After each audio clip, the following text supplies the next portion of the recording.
welcome to Mindscapes, a series of conversations and ideas and issues that matter in contemporary India. My guest today represents the world's most powerful democracy, its only surviving superpower. I'm delighted to welcome the U.S. Ambassador to India, Mr. Richard Celeste. Thanks very much. Even as we record this, tomorrow you celebrate the second anniversary of your stay in India.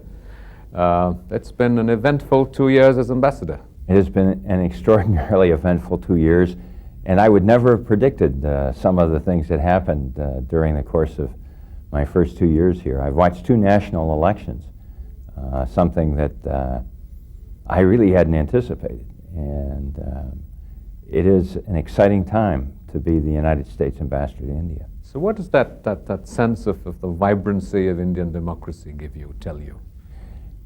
As you know, I spent 4 years here in the 1960s, so for me, in a way, it's a homecoming to be back. And I've watched Indian democracy mature in many respects. Back in the 60s, it was dominated by the figure of Prime Minister Nehru and a Congress party that had led the fight for independence in many respects. It was said that in the 1960s, a prime minister could name chief ministers. I returned to an India in which chief ministers could name the prime minister, almost literally. And how is this democracy being perceived in the United States? We respect democracy, and we appreciate it. I sense, for example, that President Clinton has had a keen interest in India, among other reasons, because it is the world's largest democracy, and one that to some extent the United States has neglected in the past. It keeps sort of opening up as a question, the possibility, the reality of President Clinton's visit. Is he coming? Is he not coming? Is he coming and not visiting Pakistan? Is he going to... Where does it now stand? I can't elaborate on the details of the visit. In other words, where he might stop in addition to India. But I am convinced that the president will come to India. I'm convinced he will come here during the first quarter of next year. Are there sort of any strings attached to this coming, that India should sign CTBT or other sort of... I don't sense that there is any desire to try to hold out on the visit until a CTBT is signed or until something else happens in India. There's no question that the atmosphere in which a visit takes place gets influenced by other things that are happening. And I certainly can say with some confidence that Bill Clinton, I'm sure, would be thrilled if in its wisdom, India decided to sign the CTBT. But that's a decision he knows that India's leadership has to make. Do you think in some ways the significance or the long-term impact of his visit has diminished because it will be during the final year of his office and he's seen as a lame duck president? Bill Clinton has defied the efforts of people in the United States to somehow diminish his influence. Our relationship to India should not be based on political parties or a single president. It should be based on underlying values and underlying shared interests that will serve us for the long term. Do you think that the relations of the United States with India should be based on not equating India in some ways with Pakistan? And hence this issue keeps coming up that given that there has been a military coup in Pakistan and the discomfiture that President Clinton might feel about visiting Pakistan under a military dictatorship might in some ways influence his visit to India. I don't believe that the situation in Pakistan will influence his decision to India. President Clinton wants a relationship with India that is on India's terms and our terms. And it is important to build that relationship without making it dependent, let's say, on a third party to the relationship. There still seems to be a perception in India that the United States, being superpower, is able to sort of pressure, twist India's arm through economic sanctions, and President Clinton has been given the authority to remove sanctions, eliminate sanctions. Why are they still in place? What is it going to take for sanctions to be lifted? Most of the sanctions were mandated by law as a result of the decision to test under the Glenn Amendment as it stood. Some of those sanctions that are still in place are intended to provide an incentive for India to stay focused on a non-proliferation agenda that is not only of interest to the United States, it's of interest to all of the permanent members of the Security Council. It's of interest to the G8 countries who've spoken to India about this. And I think that there's been a general agreement on the part of the government of India that these are important issues on which to engage. We have made progress in lifting sanctions. There is more progress to come. I think over time we'll see sanctions diminish. And certainly if we reach what Jaswant Singh has described as a harmonization of our views, I think that the sanctions will be removed and we can move forward in our relationship. What are some of the areas that the United States still feels are prickly territory, perhaps, to explore between India and the United States? I'm not sure that there are generic areas in which I would say we have a problem.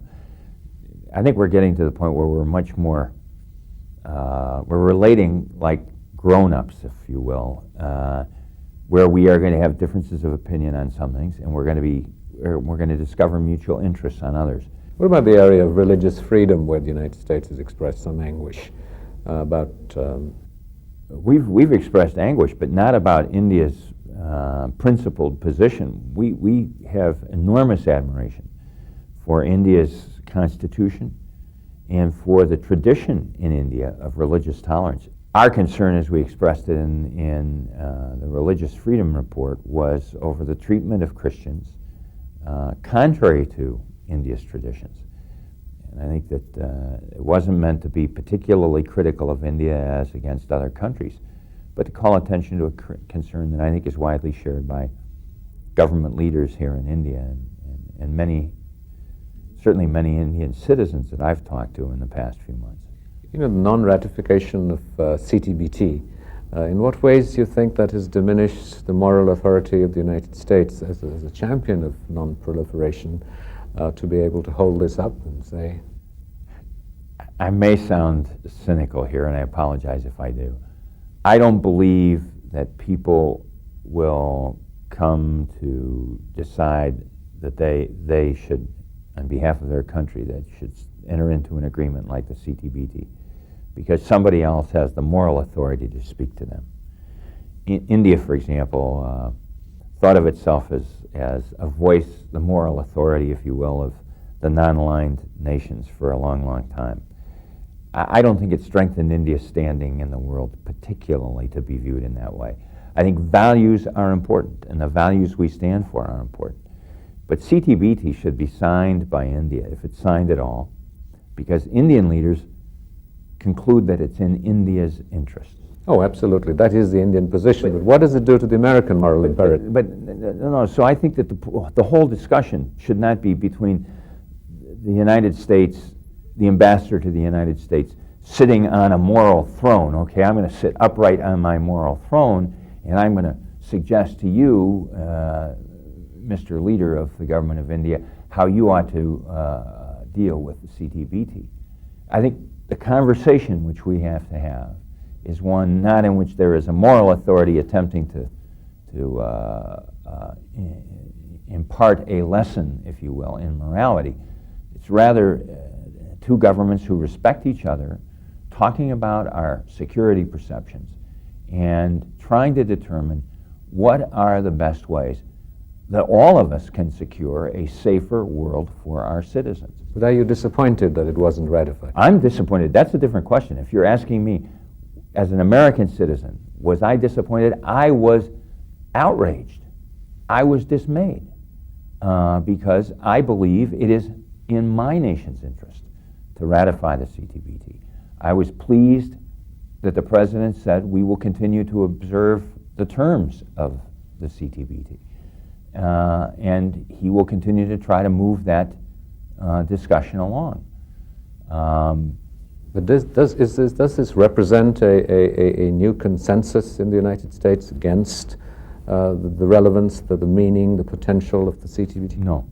No. In fact, my own feeling is that if we didn't have a CTBT signed and in place, many of the people who voted against ratification would have been saying, why don't you have a comprehensive test ban treaty? I believe that the benefits of the test ban have been supported by Republicans and Democrats over a period of nearly 50 years.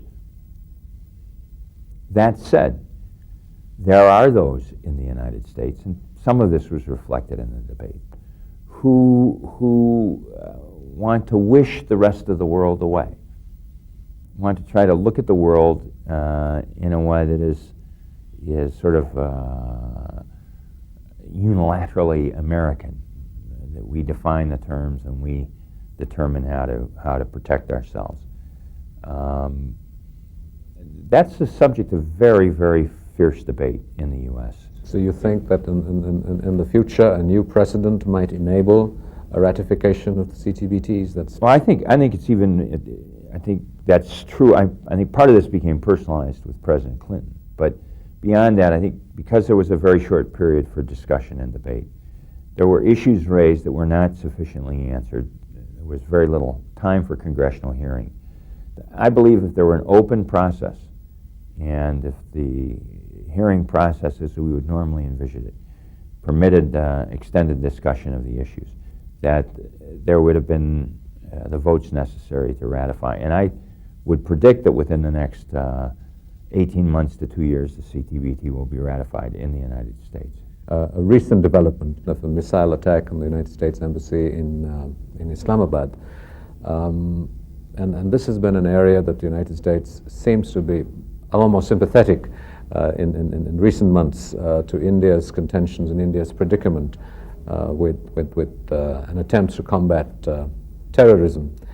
India has long claimed that there has been cross-border terrorism from Pakistan, and this is a view that the United States only recently seems more sympathetic to. It wasn't a missile attack directed against the American embassy. There were car bombs, apparently, that went off in several parts of Islamabad.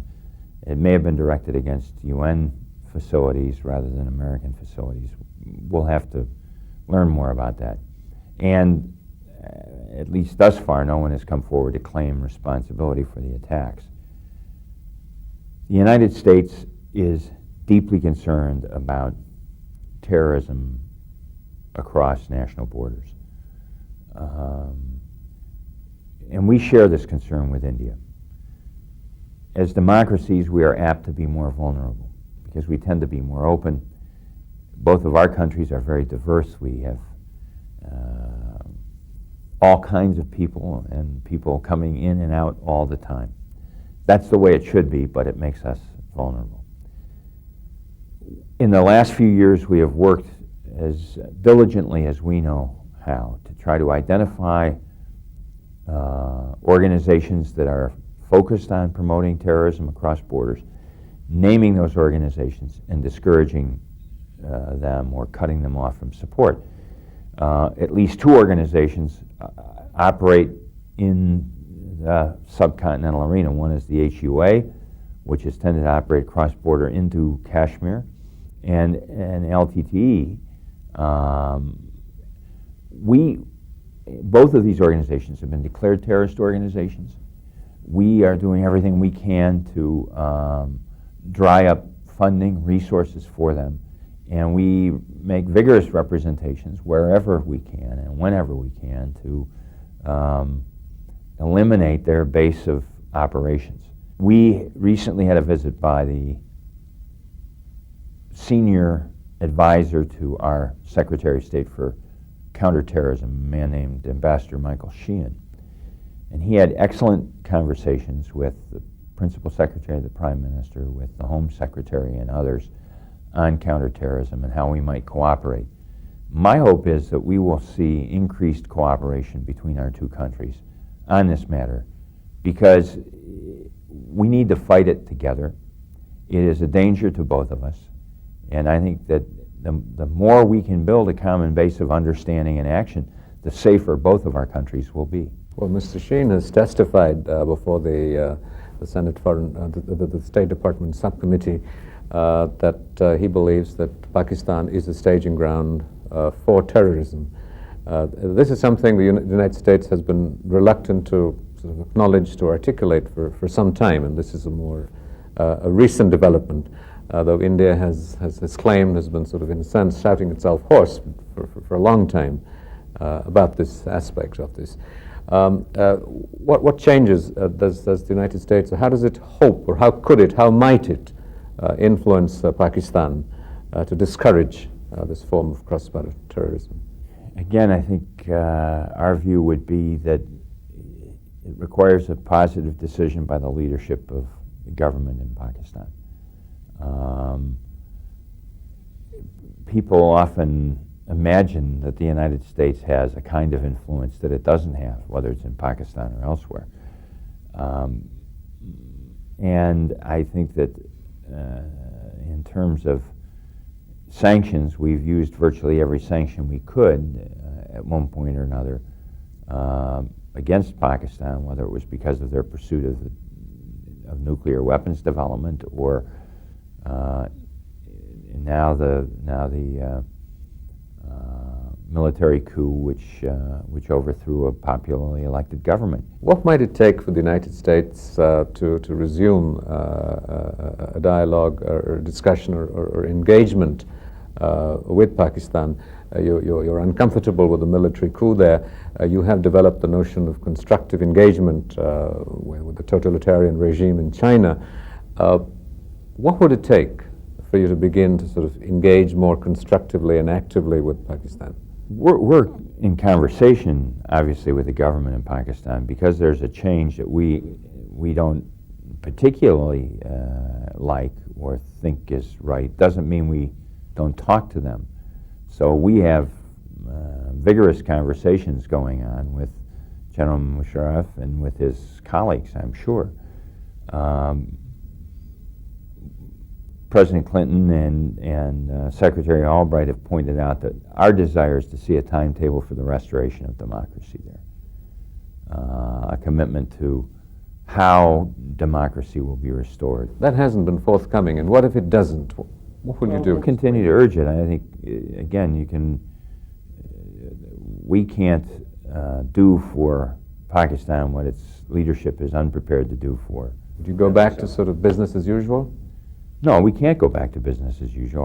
Our law won't permit it, nor would we want to. We would continue to very severely restrict the kind of involvement we have there. But again, the questions that you raise are interesting and important questions, but they are also part of the old think in which somehow how the United States relates to Pakistan is a measure or a gauge for what the United States intends to do vis-a-vis India. And what I want to suggest to you is one of the most powerful changes in U.S. policy over the last few years has been to unlink those two. Yes, we are still concerned about democracy in Pakistan. We are deeply concerned about dialogue between India and Pakistan aimed at reducing tensions and resolving differences. Those are important elements of our policy towards South Asia. But there is something which is more significant than that, and that is that we want a robust engagement with India. And we need to do that on kind of directly with each other and not use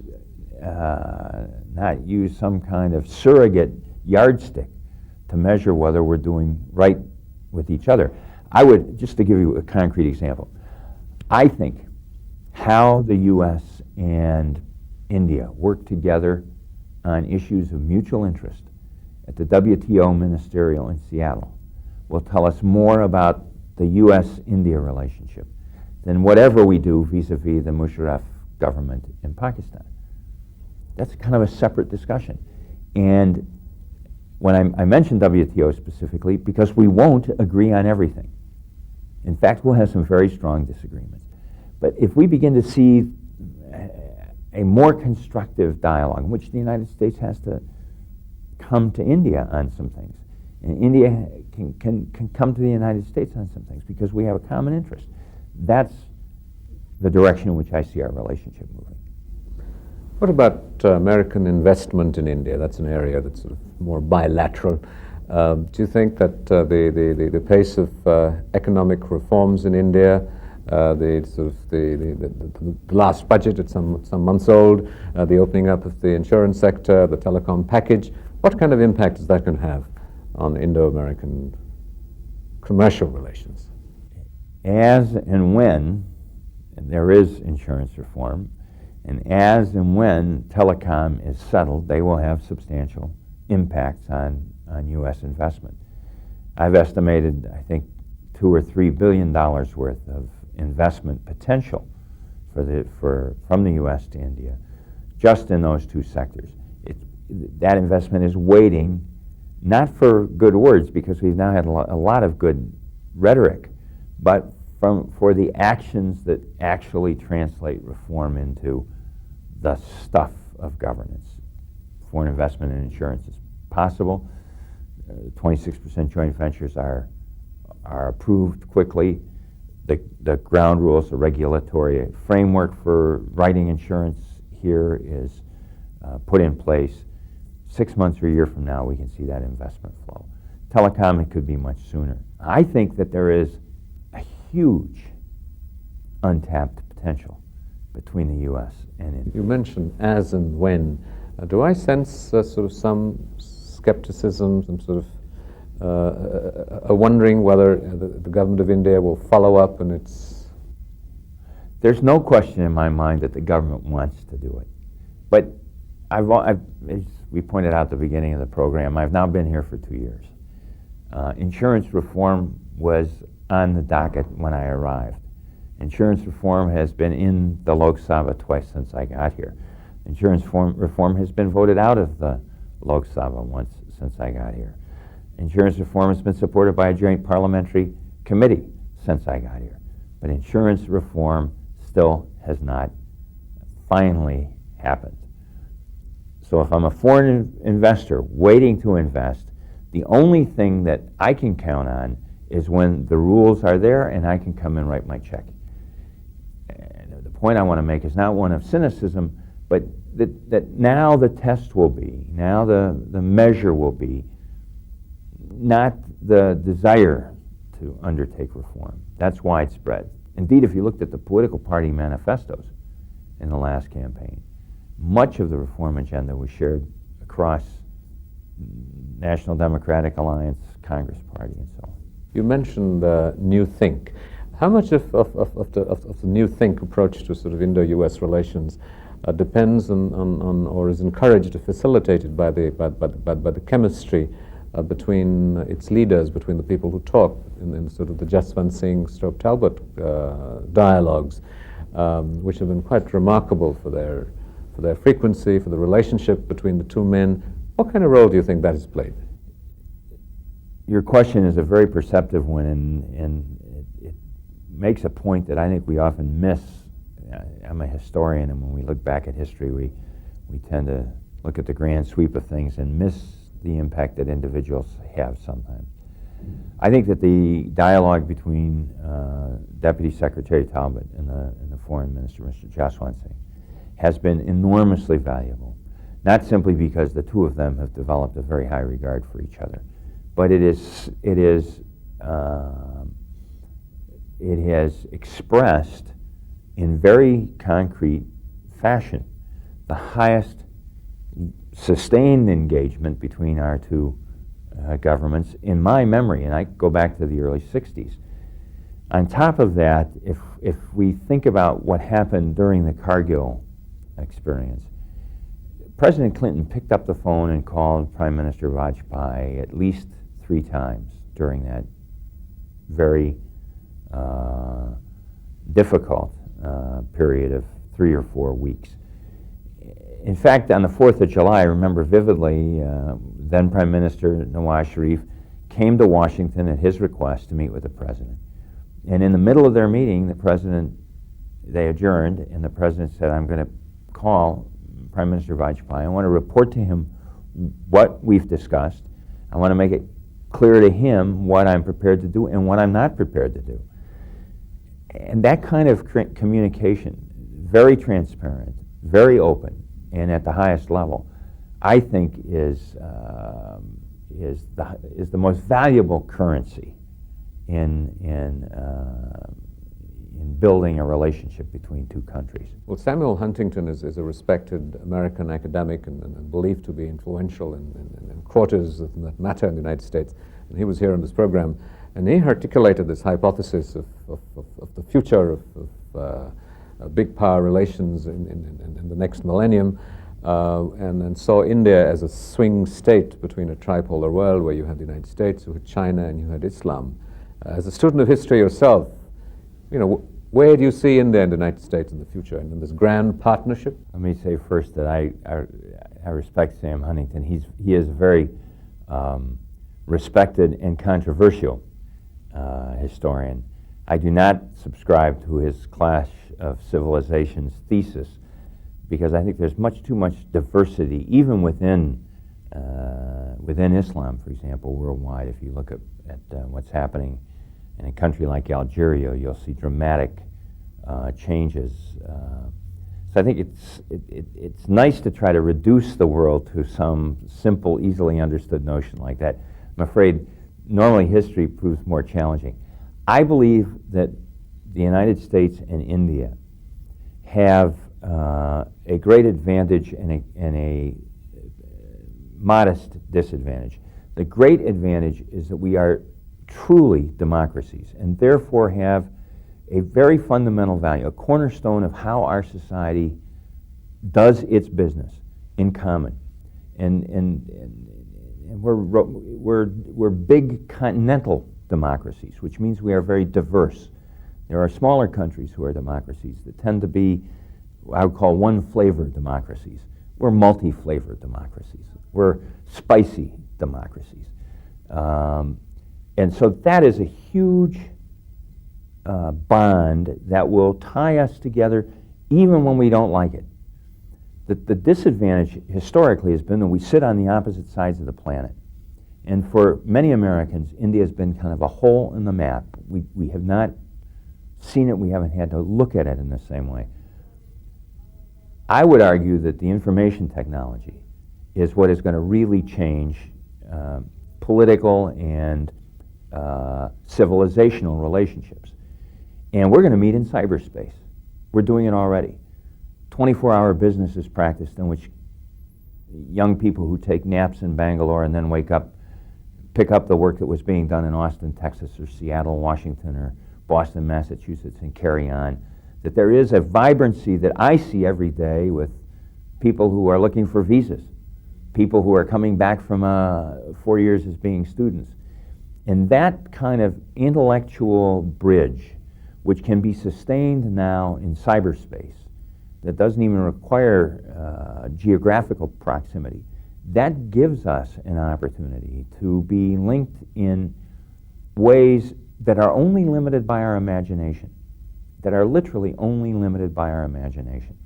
And as I look at the young people that I meet traveling around India, and when I get home, I'm afraid my imagination isn't good enough to calculate all the ways in which the United States and India are going to be just extraordinarily dynamic partners in the 21st century. Mr. Ambassador, thank you very much.